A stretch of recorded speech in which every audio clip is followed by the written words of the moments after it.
Dwi am ddarllen hanes mam a merch I chi. Ann Davies yw llywydd cangen gorseinon o Ferched y Wawr ar hyn o bryd, a'i merch, Eleri Davies, yw cyfarwyddwr meddygol dros dro Iechyd Cyhoeddus Cymru. Bu Eleri yn brysur iawn dros gyfnod y pandemig ac yn wyneb cyfarwydd ar y cyfryngau bellach yn trafod Covid-19 yn y Gymraeg. Cafodd y ddwy fagwraeth tra gwahanol, gydag Ann yn unig ferch fferm o Ddyffryn Tywi, ac Eleri yn cael ei magu ynghyd â'i chwaer Meinir yng Nghila Abertawe. Yn ifanc, roedd Ann yn helpu'r y fferm, yn godro a llaw cyn iddynt gael trydan, yn glanhau a golchi wyau i fynd I farchnad Llanelli bob bore Sadwrn, yn plyfio cywian ieir, yn enwedig adeg y Nadolig, a mynychu ysgol fach pentre Capel Dewi ac yna ysgol ramadeg y merched yng Nghaerfyrddin. Y Gymraeg oedd iaith gyntaf y dref a'r wlad o'i hamgylch. I ysgolion Cymraeg Cwm Bwrla a Bryn y Môr yn Abertawe yr aeth Eleri, ac ymlaen wedyn I ysgol gyfun Ystol y Fera. Profiadau trefol gafodd hi mewn ardal ddi-Gymraeg heb law yn y cartref, yr ysgol a'r capel. Ond Cymraeg oedd iaith yr aelwyd i'r ddwy, ac aeth Ann yn ei blaen I astudio Cymraeg ym Mhrifysgol Bangor ac graddio gydag anrhydedd yno. Dilyn cwrs meddygaeth yng Nghaerdydd wnaeth Eleri gan ddilyn ei thad I fyd gwyddoniaeth. Roedd y ddwy yn ymddiddori mewn cerddoriaeth yn ifanc a bu Ann yn cael gwersi piano ac yn cystadlu mewn eisteddfodau lleol ar y piano a cherdant a chwarae'r organ yn y capel yn ei thro. Mae Eleri yn sôn am ddylanwad y sîn roc arni hi pan oedd yn ei harddegau. A phan oedd tua 15 oed, fe ddechreuodd gyfrannu adolygiadau I nosweithiau pop Blaen Dyffs, I raglen bop fore Sadwrn ar Radio Cymru, Sosban gyda Richard Rhys. Yn wir, bu'n cyflwyno cadwreiat ar y cyd a Dewi Williams am flwyddyn neu ddwy. Mae ddiolchgar iawn am y profiad hwnnw nawr, wrth iddi gyfrannu yn aml I raglenni radio a theledyn y Gymraeg ynghyd â coronavirus. Oherwydd iddi hefyd fod yn canu a dawnsio gwerin tra'n yr ysgol, daeth cyfle I ddefnyddio ei sgiliau yma I ennill arian drwy gymryd rhan yn nosweithiau'r Hwyrnos yn Abertawe. Bu'n canu nawda a gweinydd y byrddau a chydweithio gyda llawer o berfformwyr gwerin ardal Abertawe a Chaerfyrddin. Ar ôl graddio, aeth Ann I Boston yn yr Unol Daleithiau gyda'i dyweddi John, oedd yno yn ei dilyn cwrs ôl-ddeithuriaeth cemeg.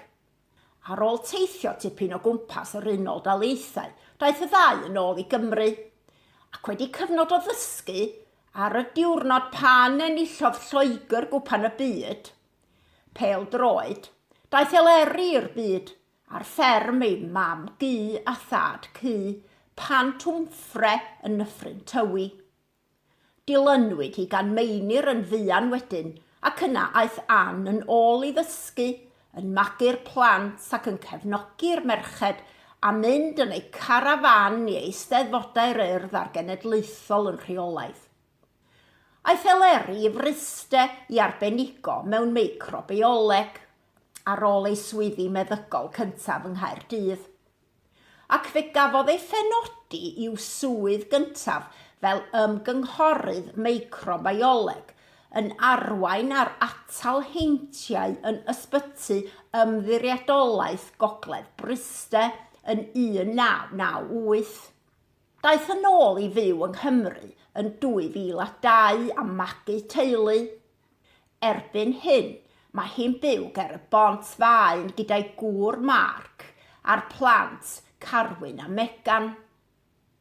Bellach, yn gyfarwyddwr meddygol dros dro a phennaeth rhaglen atel heintiau Iechyd Cyhoeddus Cymru, dywed fod Covid-19 wedi bod ac yn dal I fod yn brofiad dirdynol.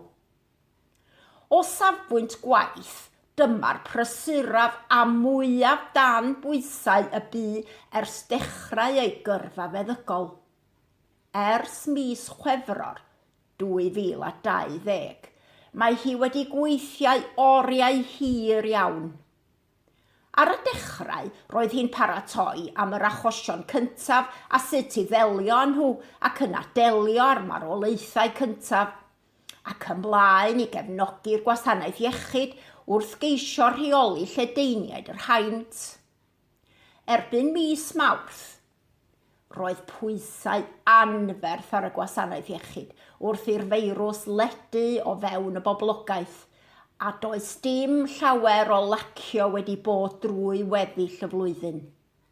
O safbwynt personol, mae'r cyfnodau clo wedi ei gwahanu oddi wrth ei mam am ei bod yn byw mewn rhannau gwahanol o Gymru, ac mae wedi gweld colli cylch o ddathliadau teuluol fel yr heli o bobl. Ond mae'r plant wedi dioddef colli ysgol ac addysg sydd wedi effeithio'n drwm arnyn nhw. Wrth ofyn am ddylanwad ei rhieni arni, dywed Eleri fod y ddau wedi sicrhau ei bod yn dilyn y canllaw, mae dim ond yn y geiriadur y daw'r llwyddiant o flaen ymdrech. Dilyn ei thad i fyd gwyddoniaeth wnaeth o ran gyrfa, ond roedd y Gymraeg a'r pethau Cymraeg yn cael pwyslais mawr yn y cartref hefyd. Dywed taw mam oedd y disgyblwr mwyaf. Ac i orffen, dyma 7 cwestiwn sydyn wedi cael ei ofyn i'r ddwy. Beth ydyw hoff gerddoriaeth? Ann yn dweud clasurol, opera, cerdant a gwerin, ac Eleri yn deud na'r grŵp roc Queen sydd orau ganddi hi. Beth am ei hoff wyliau nhw? Ann yn dweud carafanion Llydaw a Ffrainc a beicio o gwmpas nhw, ac Eleri yn hoffi mynd i Ffrainc ar Eidal. Beth am ei hoff lyfr nhw? Ann yn hoffi sgythiau gan Gwyn ap Gwilym, ac Eleri yn hoffi cysgod y cryman a hunangofiannau. A beth am ei hoff lodyn? Ann yn hoffi briallen, ac Eleri yn hoffi lili ac amaryllis. Beth am ei hoff fwyd? Ann yn hoffi cinio'r host neu ginio dydd Sul, ac Eleri yn hoffi stecen a sglodion.